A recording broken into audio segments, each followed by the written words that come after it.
وأموركم هانية، وليداتكم، أزواجكم في هذه الأيام المباركة إن شاء الله. احنا وصلنا لأجمل الأيام، رمضان، العشر الأواخر. أيام قليلة ولكن عند الله قيمتها كبيرة بزاف. يمكن بزاف ديال النساء داز عليهم رمضان بين الطياب والدار والوليدات والخدمة، ولكن أختي مازال الفرصة ما فاتتش، باقي لك الوقت. هاد العشر الأواخر فيهم ليلة القدر، وما أدراك ما ليلة القدر.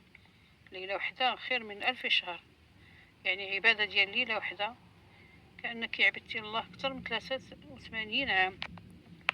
لهذا الشي حاولي في هاد الأيام أختي قربي القرآن، حتى إلا قريتي غير صفحات قليلة، ولكن بقلب يكون حاضر، يكون مركز، ويكون خاشع.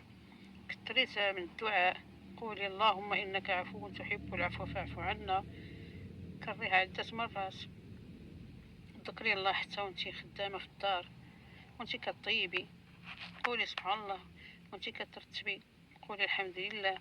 علمي وليداتك فضل هاد الليالي، قولي لهم هذه أيام مميزة عند الله سبحانه وتعالى. وأهم حاجة أختي، خلي لك لحظة بينك وبين الله، صلي ركعتين في الليل، ولا شي دعوة صادقة من القلب، ودمعة هي من القلب. يمكن هذه اللحظة تكون سبب فرحة قلبك وفرج همك، الهم ديالك يتفرج وتفك العقد ديالك إن شاء الله، والله سبحانه وتعالى يجبر الخاطر ديالك. هاد العشر الأواخر كتدوز بسرعة، ولكن ما نعيشوش رمضان الجاي، يمكن ما نعيشوش رمضان الجاي، لهذا ما نخليوش هاد الفرصة تضيع.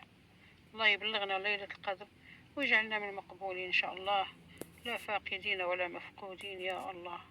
أنا وأنت وجميع المسلمين والمسلمات قادر على كل شيء، وأستودعك الله الذي لا تضيع ودائعه. والسلام عليكم ورحمة الله تعالى وبركاته، إلى لقاء آخر.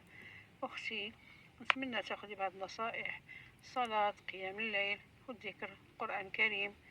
ما تفوتيش الفرصة، لعل ليلة القدر إن شاء الله نشوفوها نحن وإياك إن شاء الله يا رب العالمين. تقدر تكون نلتمسها في الأيام الأحد، إما في 21 23 أو 25 أو 27 أو 29 إن شاء الله. اللهم بلغنا ليلة القدر يا الله يا رحمن يا رحيم.